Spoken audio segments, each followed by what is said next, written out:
আমি এতদিন মনে করেন যে ছাত্র আন্দোলনের সাথে জড়িত। হ্যাঁ, আপনার আমার সবার ভালোর জন্য যে আন্দোলনটা ছিল তার সাথে জড়িত ছিলাম। ছাত্র আন্দোলনের পক্ষে ছিলাম, কুঠা সংস্কারের পক্ষে ছিলাম, এরপরে এক দফার পক্ষেও ছিলাম, 9 দফার পক্ষেও ছিলাম।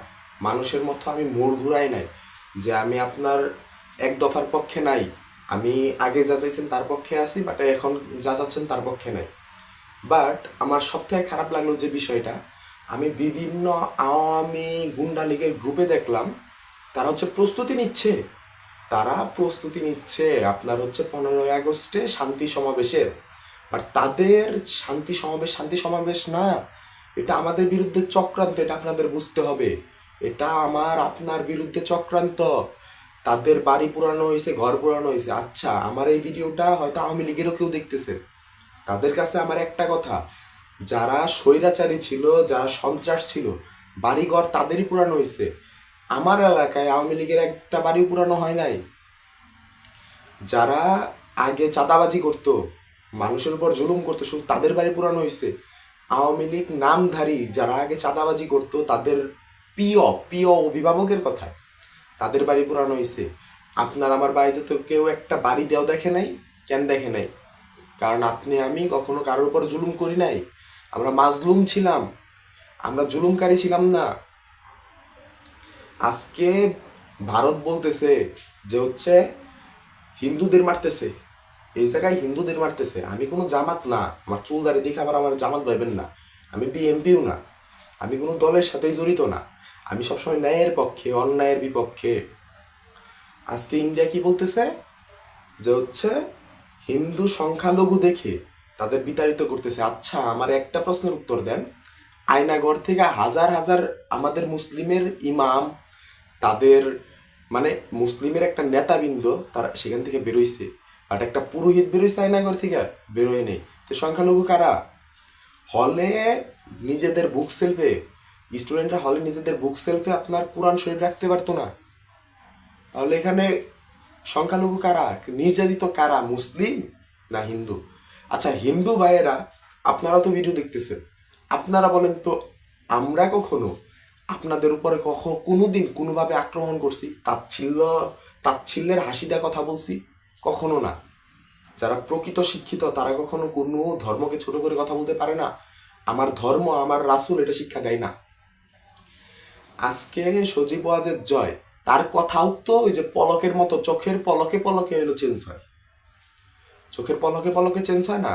এইভাবে হলো চেয়ারের মধ্যে বইয়া কতক্ষণ পর পর একটা করে বিবৃতি দেয় যে তার মা আর কখনো দেশে ফিরবে না। সরি সরি সরি, তার মা আর কখনো রাজনীতিতে ফিরবে না। আবার দেখি বিবৃতি দিচ্ছে আওয়ামী লীগ ঘুরে দাঁড়াবে। আরে যে দল আপনার 9-এ কুকর্ম করছে, 13-য় কুকর্ম করছে, 24-এ কুকর্ম করছে, তাদের তো আর ফিরার কোনো প্রশ্ন আসে না। তাদের নিষিদ্ধ করা হোক। যদি নিষিদ্ধ না করা হয়, তাহলে আমাদের গুলি খাওয়া, আমাদের প্রাণ যাওয়া, এটার কোনো মূল্য থাকে না। আগে যারা মনে করেন যে এই আন্দোলনের সাথে জড়িত ছিল না, তারা এখন সমন্বয়ক হয়ে গেছে। আর আমরা যারা জড়িত ছিলাম তারা চুপচাপ হয়ে গেছি। কেন? আমাদের ভিতরে শিক্ষা আছে, বিজয় উল্লাস মানুষ করছে। বাট আপনাদের বলে রাখি, এটা যুদ্ধবিরোধী ছিল। এটা যুদ্ধবিরোধী ছিল। আওয়ামী লীগের প্রোগ্রামরা যে পরিমাণ প্রস্তুতি নিয়ে মাঠে নামতেছে, পুলিশের থেকেও ভয়াবহ। সত্যি, পুলিশের থেকেও ভয়াবহ। এখনো প্রশাসনে তাদের পাচাটা আছে। কিন্তু আমি প্রশাসন, ছাত্রলীগ সবাই একটা কথা বলি, আপনার আমার ধারণা হচ্ছে শেখ হাসিনার শত্রু জামাত বিএনপি, তাই তো? শেখ হাসিনার শত্রু জামাত বিএনপি মোটেও না। তার ফ্যামিলিরে যারা হত্যা করছে তারা ছিল সাচ্চা আওয়ামী লীগ, সাচ্চা মুক্তিযোদ্ধা। হয়তো আপনি ডালিমের ঘটনাটা জানেন। আমি একটা ছোট মানুষ, এই কথাটা বলতে চাচ্ছি না। সেই ডালিমের ঘটনা যাই না, আপনি তখন বঙ্গবন্ধুর রেও সম্মানের চোখে দেখতে পারেন না।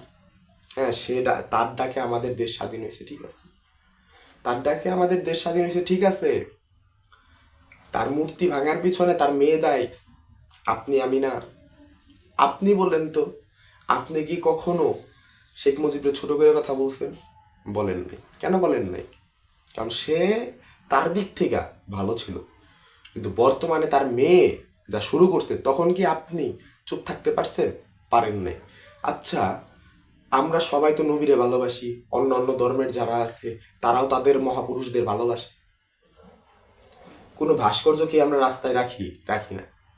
আমরা মন থেকে ভালোবাসি নবী করিম সাল্লাল্লাহু আলাইহি সাল্লাম। তাইলে সে নবী ছিলেন, তার কোনো ভাস্কর্য নাই। এখানে একটা মুসলিম রাষ্ট্র যেখানে প্রায় 95-96% মুসলমান, এখানে কেন রাস্তাঘাটে ভাস্কর্য রাখতে হবে? টাকার মধ্যে তার ছবি। সে শেখ মুজিবরে দেখাইতে দেখাইতে আমাদের এখন বিরক্ত করে ফেলছে। ছাত্রলীগের মিছিল মানেই হচ্ছে আপনার অস্ত্রের মহড়া। তারা কখনো শান্তিপূর্ণ সমাবেশ করতে পারে না। আমাদের ছাত্র আন্দোলনটা ছিল শান্তিপূর্ণ সমাবেশ। সে কি বলল? হাসিনা কি বলল? হাসিনা বলল যে মুক্তিযোদ্ধার নাতি নাতনিরা পাবে না, আর কি রাজাকারের নাতি নাতনিরা পাবে? যেখানে বাংলাদেশে 30 লাখ শহীদ, আমরা এখন রাজাকার। তখন থেকে কিন্তু প্রত্যেকটা হলে শুরু হলো কি, তুমি কি আমি কি, রাজাকার রাজাকার। কে বলেছে? কে বলেছে? স্বৈরাচার স্বৈরাচার। তারা দ্বিতীয় লাইনটারে কখনো প্রমোট করে নাই, তারা প্রমোট করছে প্রথম লাইনটারে। তারা বলছে যারা নিজেকে রাজাকার বলতে পারে তারা কিসের শিক্ষিত। এখন কিছু আওয়ামী গুন্ডা বলতেছে এখানে নাকি রাজনৈতিক দলের চাল ছিল। আমি একজন স্টুডেন্ট হিসাবে বলতেছি, যদি কোনো রাজনৈতিক দল আমাদের সাথে থাকতো তাহলে এত নির্যাতন সহ্য করতাম না, সবার হাতে অস্ত্র থাকতো, আমরা নিজেদের দাবি আদায়ে লড়ছি। কখনো কোনো রাজনৈতিক দলের পাচাটা আমরা ছাত্ররা ছিলাম না।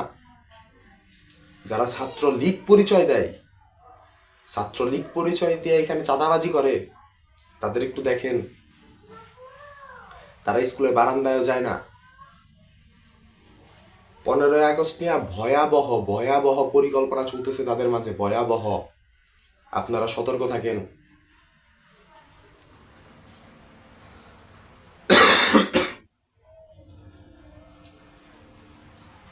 শেখ হাসিনা আসলে দেশে ফিরে তার পিতৃ হত্যার বিচারে,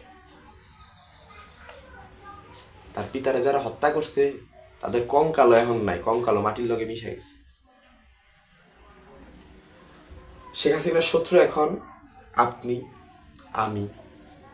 কেন জানেন? তার রাগ পুরো জাতির প্রতি। বিএনপির তখন জন্ম হয় নাই যখন শেখ মুজিবরে মারে, আজকে আপনারে মারবে, আমারে মারবে। আপনি হয়তো ছাত্রলীগ করেন, আপনি মারা গেলেও শেখ হাসিনার লাভ, কারণ সেই জাতি ধ্বংস করে দিতে চায়। আপনি হয়তো কোনো থানার পুলিশ, কোনো ক্যান্টনমেন্টের আর্মি, আপনি মারা গেলেও শেখ হাসিনার লাভ, কারণ সেই জাতিটারে ধ্বংস করে দিতে চায়। তার রাগ জামাত বিএনপির প্রতি না, তার রাগ আপনার আর আমার প্রতি।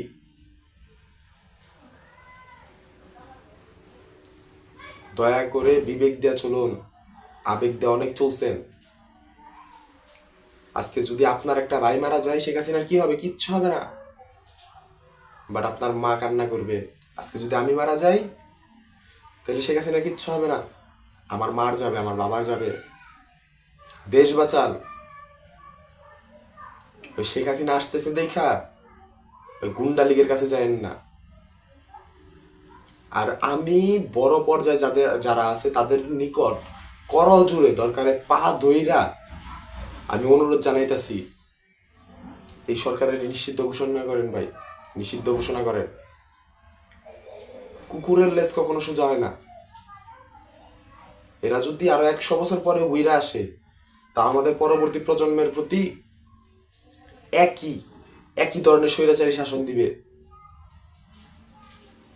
আমি ছোট মানুষ, আমার কিছু কথা হয়তো আপনাদের খারাপ লাগতেছে, বাট দয়া করে আমার কথাগুলো একটু বোঝার চেষ্টা করুন।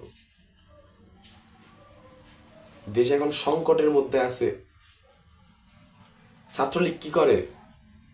সকালে আসে হিন্দু সাইজা, রাতে আসে ডাকাত সাইজা।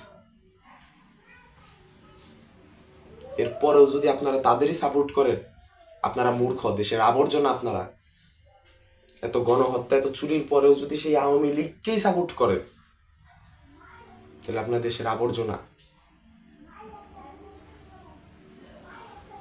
এতদিন আমার এই কথা বলার বাক স্বাধীনতা ছিল না, ভয়ে থাকতাম কখন যেন গেটে টকটক করে বলে যে ছাত্র আছে কিনা। আমরা আন্দোলন করে বাক স্বাধীনতা আনছি, কথা বলার স্বাধীনতা আনছি, আমরা আন্দোলন করে চলাফেরার স্বাধীনতা আনছি। কেউ এখন আর একটা থাপড় দিয়ে বলতে পারবে না আমি ছাত্র লীগ করি, থাপড় দিছি তো কি হয়েছে। এই বাক স্বাধীনতা যদি আপনার উপভোগ করতে কষ্ট হয়, তাহলে আপনি আওয়ামী লীগকে সমর্থন করেন। নির্বাচন তো অনেক পরের কথা, বর্তমানে আওয়ামী লীগকে নিষিদ্ধ ঘোষণা করা হোক। অনেক কথা বলে ফেলছি, আগামীতে আরো বলবো। দয়া করে নিজের বুঝ, নিজের বিবেক তাতে চলেন। আপনি হিন্দু হইলেও বাংলাদেশি আমার ভাই, আপনি খ্রিস্টান হইলেও বাংলাদেশি আমার ভাই, আপনি বৌদ্ধ হইলেও বাংলাদেশি আমার ভাই, আর মুসলিমরা তো নিজেরাই ভাই। শুধু একটা কথা বলবো, বিবেক দিয়ে চলেন, আবেগ দিয়ে। এই 16 বছর চলছে, 16 বছর স্বৈরাচারী শাসনের পরেও যদি আপনার তাদেরকেই ভালো লাগে, আপনারা দেশের আবর্জনা। আল্লাহ হাফেজ, আসসালামু আলাইকুম।